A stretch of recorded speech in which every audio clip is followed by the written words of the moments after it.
sellers. Today I'm excited to show you how to download the FNSKU barcode for your products directly from Amazon Seller Central. Let's jump right into it.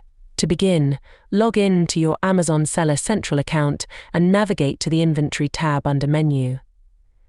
From the drop-down menu, select Manage Inventory.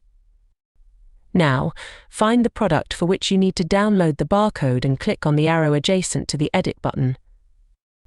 Here, after clicking on the arrow, you'll see the option to print item labels.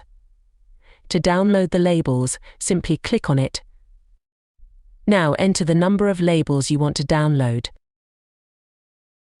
Once you click on the Print Item Labels button, Amazon will generate the barcode file, which you can then save to your computer.